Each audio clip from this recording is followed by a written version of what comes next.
입니다. 오늘은 집합 좀 더 얘기를 할게요. 지난 시간에 말한 거 일단 복습해 볼까요?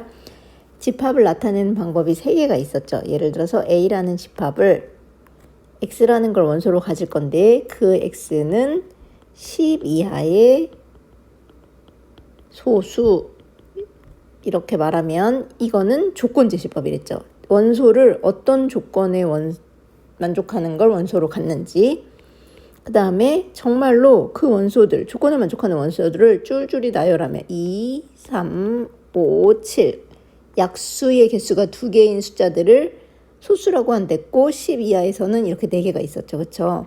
이게 바로 원소 나열법.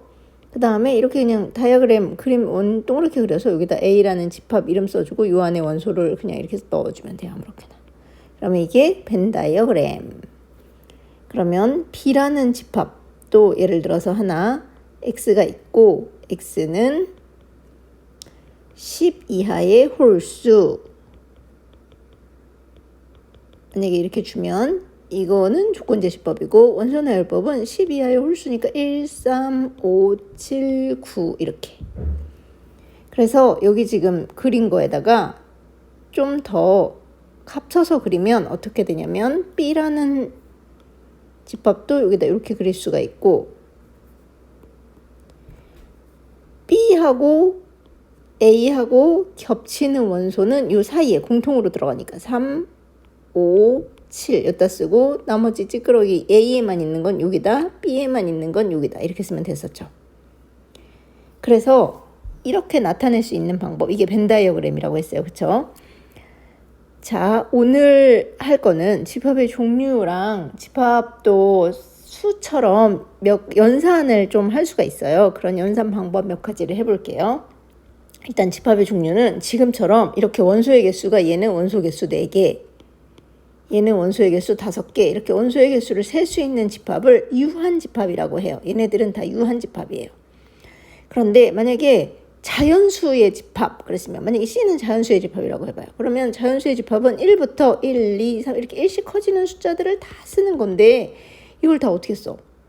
이거는 원소나열법보다는 조건제시법이 좋겠죠. X는 자연수의 집합 이렇게. 근데 어쨌든 이렇게 원소의 개수가 무한해서 셀 수가 없는 경우가 있어요. 원소의 개수가 몇 개라고 말할 수 없는 경우 이때를 뭐라고 말하냐면 무한집합이라고 말해요.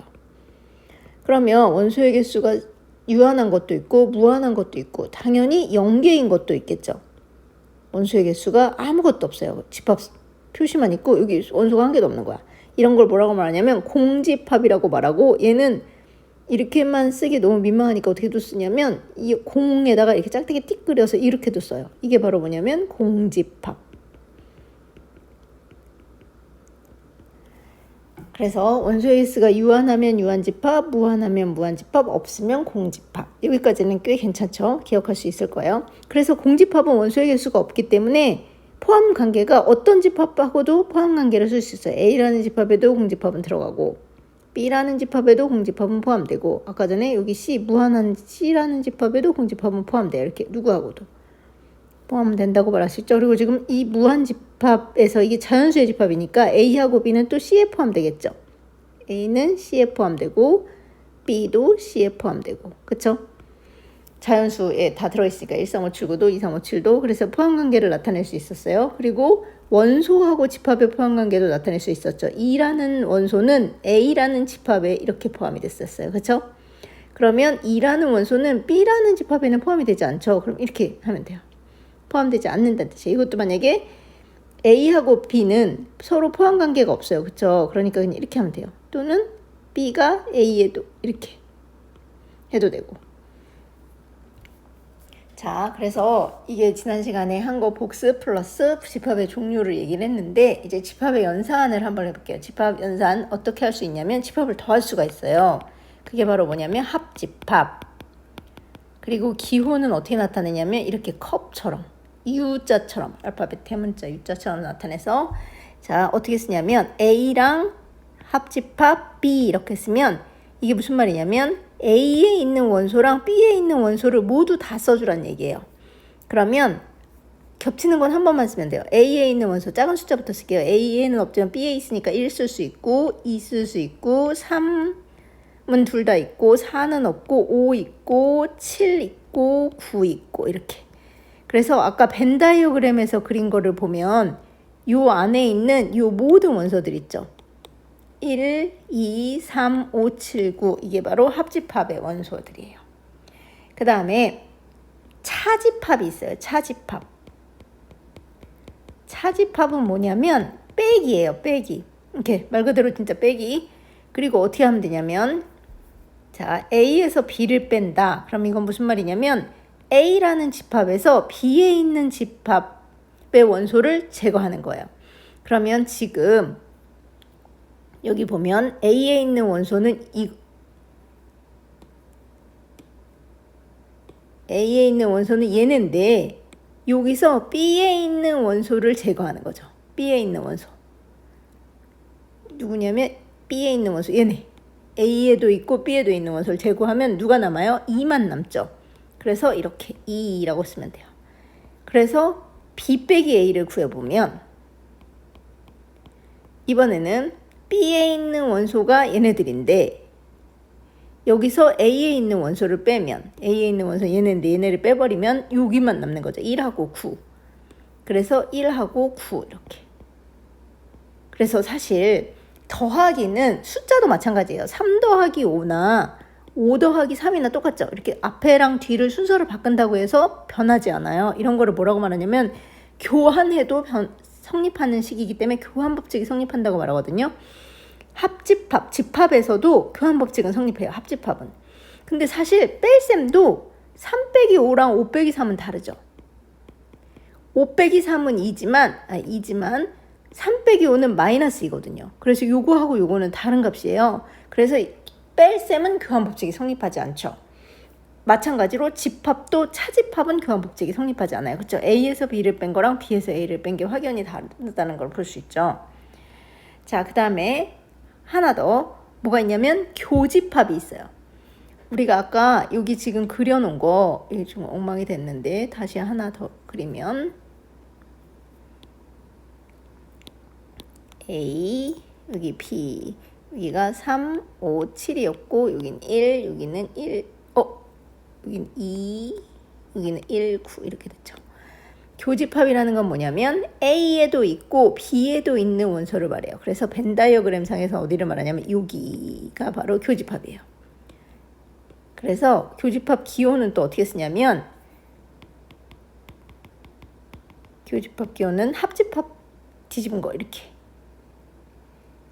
엎어진 것처럼 쓰고 A 교집합 B는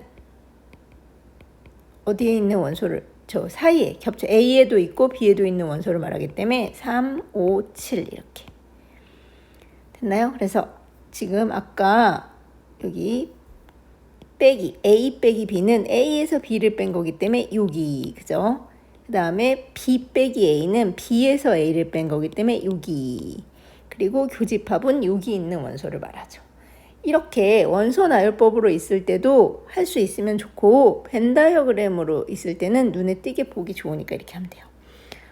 마지막으로 하나만 더 할까요? 여집합이라는 게 있어요. 여집합은 어떻게 쓰냐면 C로 써요. 이렇게. 그래서 집합 옆에 A의 여집합 또는 B의 여집합 이렇게 쓰고 얘는 뭘 말하는 거냐면 전체 집합 중에서 A를 뺀 나머지 얘도 B를 뺀 나머지예요.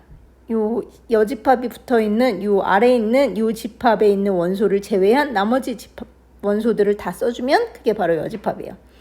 지금 사실 아까 전체 집합이라는 말을 잠깐 했는데 전체 집합이라는 건 뭐냐면 지금 제가 그린 그림엔 전체 집합이 없는데 만약에 우리가 전체 집합은 주로 아마 뭐 유나이티드에서 왔을까요? 아니면 유니피케이션에서 왔을까요? 전체 집합은 주로 U를 많이 쓰거든요. 근데 전체 집합 U를 우리는 여기서 10 이하의 자연수라고 해보죠. 전체 집합 U를 10 이하의 자연수. 그러면 10 이하의 자연수면 1 여기 있고 2는 여기 있고 3 있고 4가 없네요. 그쵸? 여기다 4를 써주고 5 있고 6이 없고 7 있고 8이 없어요. 9 있고 10이 없죠. 10 이하의 자연수면. 그래서 이건 예를 어디까지나 들은 거예요. 전체 집합은 10 이하의 자연수, A는 10 이하의 소수, B는 10 이하의 홀수. 그러면 벤 다이어그램이 이렇게 그려지고 이런 경우 A의 여집합은 바로 뭘 말하냐면 A를 뺀 나머지이기 때문에 그림상에서 벤 다이어그램 상의 그림상에서는 요 A를 뺀 나머지 여기 있는 원소들을 말해요. 그러니까 2, 3, 5, 7을 뺀 거니까 사실은 1, 2, 3, 4, 5, 6, 7, 8, 9, 10에서 2, 3, 5, 7을 뺀 거다 이렇게 해도 좋지만 그림상에서는 여기를 말하고 나머지 1, 4, 6, 8, 9, 10을 말하겠죠. 그리고 B를 뺀 나머지는 어디를 말할 거냐면 B를 뺀 여기를 말하겠죠. B라는 집합을 뺀 나머지 여기. 그래서 홀수를 뺀 나머지니까 10 이하의 자연수 중에 짝수를 말할 거예요. 그래서 2, 4, 6, 8, 10 이렇게. 이게 여집합이에요. 이해되셨나요? 그래서 집합의 종류는 이렇게 무한집합과 유한집합과 공집합이 있고 집합을 연산할 수 있는데 다 원소, 각각의 원소들을 모두 합해서 모두 쓴 합집합이라는 게 있고 앞에 있는 집합에서 뒤에 있는 집합의 원소를 제거해서 쓴 게 차집합. 그 다음에 앞에 있는 원소와 뒤에 있는 원소, 공통으로 겹치는 원소를 다 쓴 게 교집합. 그 다음에 이렇게 여집합, 얘를 뺀 나머지 집합을 여집합이라고 한다. 오늘은 이렇게 이 정도만 알았으면 좋겠고 다음 시간에 집합 나머지 부분 좀 더 하고 명제를 하도록 하겠습니다. 수고하셨습니다.